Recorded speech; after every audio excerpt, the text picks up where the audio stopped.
I have been dreading making this one video for years. And the only excuse I can say, or the only real reason I can have for it is, I don't know if it's shame or embarrassment or vulnerability. Um, I feel like I have suffered from endometriosis my entire life. I started my cycle at 11, and so the majority of my life has been riddled with endometriosis pain, heavy bleeding, migraines, low energy, high blood pressure, all of the things that come with endometriosis. I do even believe that infertility, miscarriage also was contributed to endometriosis. If you don't know what endometriosis is, there is, the definition says, a disorder in which tissue similar to the tissue that lines the uterus grows outside of the uterus in places where it doesn't belong. With endometriosis, deposit of tissue that act just like the tissue lining the uterus develops outside the uterus. This tissue thickens, breakdowns, and bleed with each period, but the blood has no way to leave the body, so it's trapped. Can you imagine how painful that is? It says more than 200,000 U.S. cases per year. And let me remind you that 200,000 of those are women. And of those 200,000, there's a large population of Black women who were believed at one point not to feel the same pain as white women or other races. So not only do we have this, that there's no known cause, there's no cure to it, but there is racial bias for us being diagnosed with endometriosis. But I digress. So endometriosis comes in all these stages, and they don't know the cause of it. There's been a lot of speculation. I do believe it is hereditary, but there are cases where it's just one person in the family has it. There are all kinds of speculations as to why, when, what, and how. They say the only way to diagnose it is through laparoscopic surgery, which is a whole big old thing where you have to have anesthesia, you have to be put down, they put these holes in your body, like it's a lot, although now they're saying that it can be diagnosed through MRI. Let's see, what are 3 symptoms of endometriosis? Painful periods, painful sexual intercourse, painful bowel movements, and urination.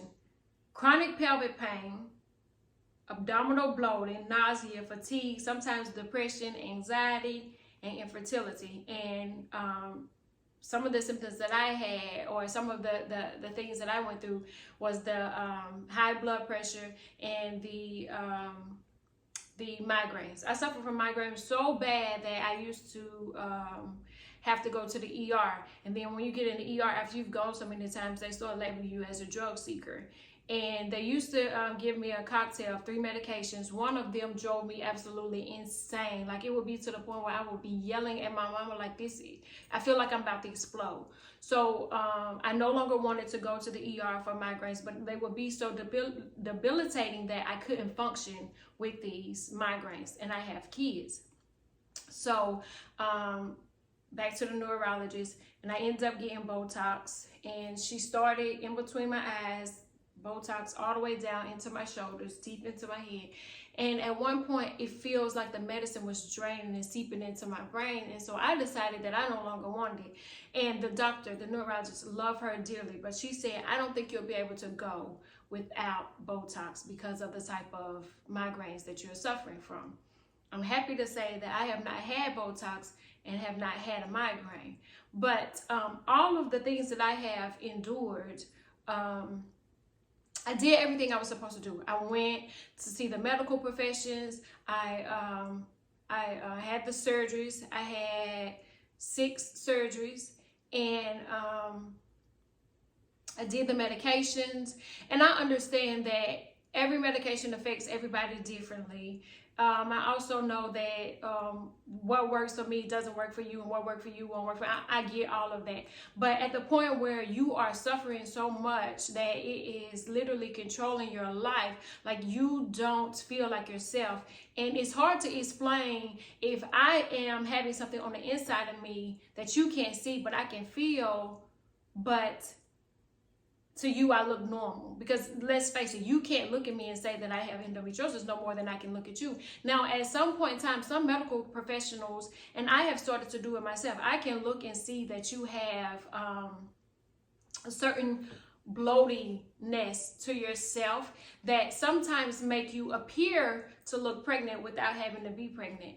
And the reason why I know that is because before I had my last kid, I was going through the endometriosis so badly that I looked swollen. Everything about me looked swollen. And it was only in my abdomen, my midsection, where it looked like I was pregnant. And people asked all the time if I was pregnant, and I wasn't.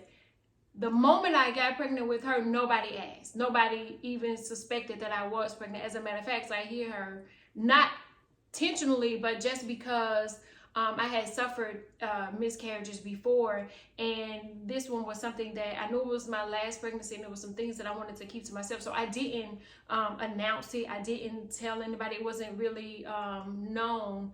But the difference was you couldn't tell that I was carrying a whole life. But when the endometriosis with the fibroids and all those things were completely out of whack, people assumed that I was pregnant then. So, you want to hide out in the house, and then you have no energy, you're tired, you're bleeding heavily, so you're exhausted, and you are just depleted. So you feel that way in one instance, but life still goes on because these kids have lives and activities and things that they need mom for, and you just have to endure. Fast forward to today, I understood that I had to take my health into my own hands and figure out what works for me and what was going to help me make it through the day, because I never wanted my kids to feel like they had to take care of me or that they were responsible for me. And I remember vividly going out to somebody's event, helping and volunteering and doing all of the things for somebody else, and I couldn't walk. I was hurting, I was swollen, I was having a flare up. It was terrible. My kids had to help me to the car, and from the car they helped me in the shower, from the shower to the bed, and then they had to get pain medication for me, and they had to take care of me. And that was when I was like, oh no, this is definitely not what I want. And I had umbilical hernia at surgery as a baby, and with pregnancy and so many different things, it came back. So I had it removed in 2017. Didn't realize that the pain medication, the surgery, the endometriosis was causing my bowels to be paralyzed. I thought that I was going to the bathroom, but I wasn't. So here I ended up in the hospital for a week, bowels paralyzed. And then I had to have a colonoscopy. It was so many things that came from that. But doing my research, I realized that some of the meat that we eat is not digested. So it just sits in your stomach. And when it sits in your stomach and you're not able to go and you're constipated, well, that causes bloating and causes other things and things like that. So I'm like, okay, what if I stop eating red meat? That was the first thing I had to look at. And I am a surf and turf lover, baby. You can give me a nice, juicy steak and some type of seafood, potato and salad, and I'm good. So now I have to take away steaks and hamburgers and roast. And I'm like, okay, God, let's do it. So I did that. Wasn't a big deal because I didn't really miss steak. And then I was able to to substitute the red meat for a ground turkey. Okay, cool. That's not really, you know, it is hard, but it's not when you think about the benefits. So I gave up the red meat. And then it was like, okay, well, what else is causing inflammation within the body that has to be given up? So then I said, well, maybe if I drink more water and exercise more. But a lot of times when you're on your cycle, you're having these heavy bleeding, you're not able to, you don't have the energy, you don't have the motivation, you don't have the strength. It's just, it's a roller coaster of effects, because if I don't feel good, then I'm not going to work out. I'm not going to take care of myself. I'm going to reach for the easiest thing. So the first thing was cutting out the red meats. Then I had to cut back on chocolate because I was addicted to chocolate. They say that sugar is addiction, and it really is. It's like another form of, I'm gonna say, cocaine or whatever vices you have. But I would get the great big old candy bars and I would eat them at least 3 a week. And I didn't realize that that was also contributing to it. So I had to cut back on sugar. I cut out the red meat, and I was feeling a little better, but I still wasn't back to normal, whatever that is, which would have to go back to when I was 10. Well, who could go back to being normal then? And that wasn't really normal. So I realized it was chicken. I had to give up chicken. And not just chicken, I had to give up all meats except for seafood. That's the one that I haven't been able to get rid of. And then chicken is the one thing that I miss. I didn't think I would miss the chicken wings, the flat, fried, hard, with wet salt. Like, I didn't think that I would miss chicken the way I do. And that's the one thing that I miss. And I have not been able to substitute that. So, okay, I cut out the meat, the meat and the dairy and the sugar, and I had to drink more water, but something was still missing, because when you bleed heavily, you know, you become anemic, and then your iron is low, and then your potassium, your magnesium, everything just goes along with it. And I don't think we understand how much your cycle is really attached to your full body. And when your womb is sick and ill and is sending you messages, it's actually sending you out these SOS messages to let you know that something further is wrong. And I was embarrassed for people to know that my cycle was really heavy. And a lot of times I endured surgery, and nobody knew that I was having surgery. Nobody knew that you know, my kids were having to endure this, because really the whole thing was about being safe and being healthy for them. Because endometriosis, the first thing they tell you was just get a hysterectomy. Well, I didn't think that having a hysterectomy was for me. I still don't believe it is. And I'm seeing so many younger girls, which has pushed me to step out with this. So many younger girls in their 30s, 20s having hysterectomies, because they don't know that if you change your lifestyle, you can heal yourself. And that's what I had to do, heal myself. But not only did I have to heal myself for me, but I had to heal myself for my kids, because like I said, I feel like it's hereditary, and my kids show signs of heavy cycles and all of the things that I did when I started my cycle and things like that. So I started walking more every day to get the vitamin D, to get the exercise. Like, I was trying to kill 2 birds with 1 stone. And I would, when my daughter was younger, I would put her in the stroller, drop the other ones off, and I would push her, and she would sleep, and she would do whatever. And then by the time she woke up and it was time for us to do something together, whatever, we was on to the next thing. When I had her, I was older, so my energy was different. I'm a different mom than I was with the first one. That's life. But I was looking back on pictures when I was really sick and really struggling, and I was like, oh my God, it's in my face. My skin was really broken out, and it was screaming help. And I had gained a lot of weight. I just weighed myself yesterday, and I'm like 6 pounds away from my goal weight. But at my heaviest, I don't even feel like at my heaviest I was that heavy when I was carrying my kids. But the lifestyle changes have proven to work for me. I can't say that they'll work for everybody else, but it does take hard work and dedication, because the kids can sit up and eat a hot wing and it'll smell so good and look so good, but then I know it's not good for me, it's not good to me. So me and chicken do not get along, and we have an understanding that I don't want to cook it, I don't want to see it, I don't want to smell it, but I'm able to and not bite it like I want to. I really want to. So I'm looking back at these pictures, and I look back to where I was small. So as a kid, I was really, really skinny, really, really, really skinny. And I wasn't satisfied with it. I wanted, you know, to be a little thicker, to have a little meat on my bones. And I went from that, like a size 0, to maternity clothes. I know I skipped a lot of steps in there, but and then I look back and I said, I will never be 100% satisfied with my body. Well, I can honestly say today that I am satisfied with my body. Like I said, I've had 6 surgeries. I've carried 3 humans. I've lost life. Those 6 surgeries are only surgeries for endometriosis. It doesn't add for the other things. But one day I can be slim and look like I don't have endometriosis, and then 2 hours later I can have a flare up, or I can eat the wrong thing, or drink the wrong thing, or stress about the wrong thing, and I'm bloated all over again.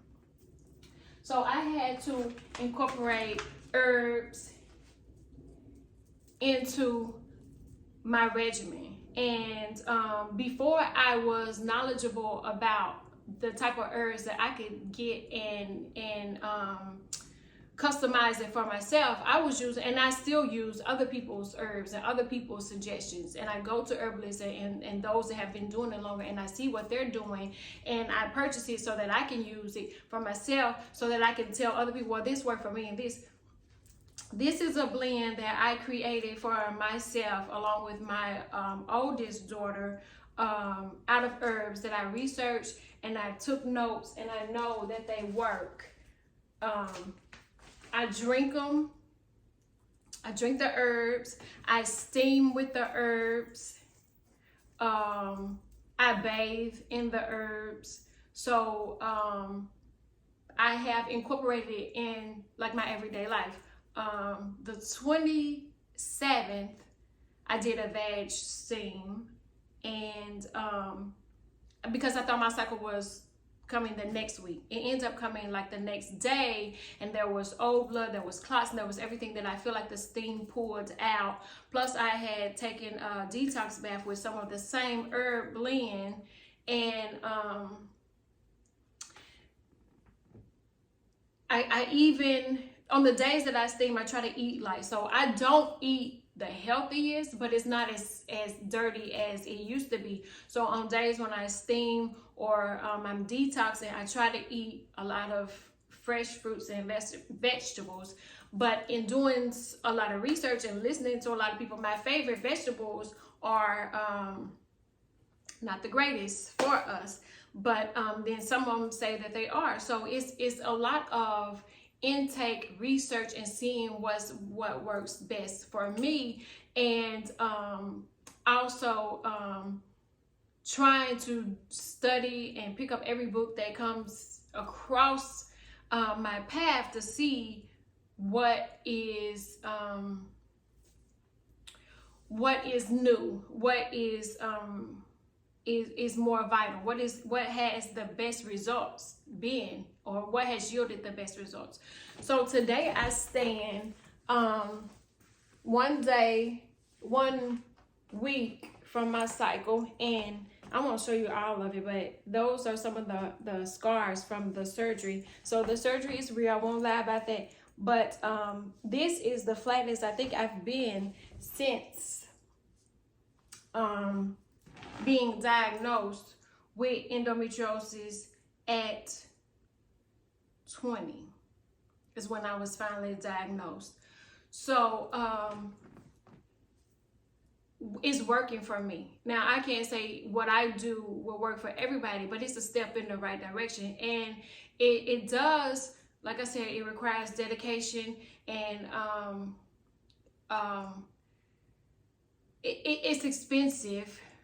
but then you have to weigh your options, because I even had to go so far as to change the type of sanitary products that I was using, because I realized that those had chemicals in it. But there are also some other things that I need to change, like deodorant, lotions, washing powder, soaps that we use, dishwashing detergent. Like, there's so many other things that I have to change that I'm in the process of changing, but it comes with knowledge and seeking knowledge. And that's what I've been doing, is seeking that knowledge to be able to function, because really that's all I really wanted to do, was to be able to function. I didn't do this so that I could look like I had the best body, or I can't stand in line with the girls that had the BBLs, and I've had to have surgery to live, so I have to also give myself grace for that, because when you look at me, you don't know my story. You can't tell what I've been through and what I've gone through. And even some of the scars, you look at them,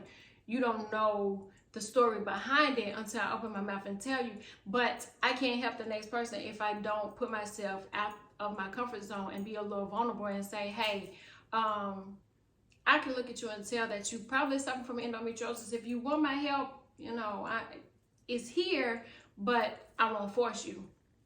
So in my latest research, I realized that the uterus needs vitamin D, which most Black women have been told that we have a vitamin D deficiency. I remember summers I spent on the softball field in the sun. I should have had a vitamin D. I should have OD'd off of vitamin D, because the softball tournaments are hours, days, weekends long, so you out there a lot. But when you are having a flare up, or when you on your cycle, you retreat to the bed. There's no vitamin D in there. There's no nature there. So you in there and you're under a heating pad. You're doped up with these different medications, Midol and whatever pain medicine they give you that doesn't work. But we also are deficient in folic acid, omega-3 fatties, vitamin B12, vitamin E, vitamin C, zinc, and iron, magnesium, and potassium. Those are the things that we need to be able to function. And those are only some of the things that we need to function. But we have to get out in the sun. We have to take the vitamin E supplements, the vitamin D supplements, magnesium, the one-a-days, the probiotics, the prebiotics. Like, there are so many things that we have to take that we don't know that we need, but they're offering us a quick fix of a hysterectomy, but they're not telling us the things that come along with it. And I've met many, I know many women that had the hysterectomy that say this is the best thing that ever happened to them. And I'm all for that. If you find something that works for you, congratulations. I won't force my decisions on anybody. And it's just like I asked for opinions of other people. So you had a hysterectomy? Oh, okay, but you did and you did this. So I welcome all things, but in the end, the ultimate decision lies with you. What works best for you? What's the ideal for you? But it didn't hurt to try to implement herbs, more water, a little exercise, sun, but one of the biggest things I had to do was I had to remove myself from some toxic situations that I was in, be it relationship, friendship, family, jobs, friend groups. Like, it's a lot of things that you have to detox completely. You don't just detox in one area of your life and then get better. You have to detox all of the things, because if you want to heal yourself, you have to be in a positive mind space at all times. Now, I know that there are things that happen, and stress does, endometriosis does feed off of stress. The easiest little way, you get upset in traffic and bam, endometriosis is going to grab that little piece of anger that you had for a moment, and it's going to feed off of that, and you're going to have a whole flare up. Trust me, I know. But when I do have flare ups, I did create a oil that I'm able to put on my abdomen. I put it on when I come out the shower, and it's made of herbs and glycerin vegetable glycerin. So it's completely legal. I put it on all over my back, because a lot of times I can feel my cycle coming because my back started hurting first. But it's just something that I had to come up with for me that worked for me, but also because I didn't want my kids to suffer through the way that I went through. Not only that, I understand that this is a true pandemic. This is affecting the women that look like me every day, but there's nobody talking about it. There's no platform. Like, you hear celebrities peeking through every now and then. Whoopi Goldberg, Tia Mowry, Eve. Like, it's a few celebrities that have talked about it, but it's still really hush hush, because it only affects women. And I know that there's another side of that population that it does affect, but Black women are the ones that aren't believed, that are losing their lives. That's another thing that frightened me. I've read stories where women with endometriosis have lost their life, when it doesn't have to be that drastic. So this is the first video of which I made. I also posted the video of the things that I did for my vag steam, and I'm going to try to make some more videos and some more things that I use to help me manage my endometriosis, because I haven't cured it, because there's no cure for it, but there's no cause for it either, but I'm able to manage it. And now we can talk about it in a safe space and still hold on to a little bit of peace, because that's what I really wanted, some peace around what I was going through, because a lot of men don't get it. The doctors, which a lot of them are male, they don't get it. They only know, what's in the book. They don't know what we feel, what we going through. So if there is questions that you have or advice that you need, we can figure it out together, because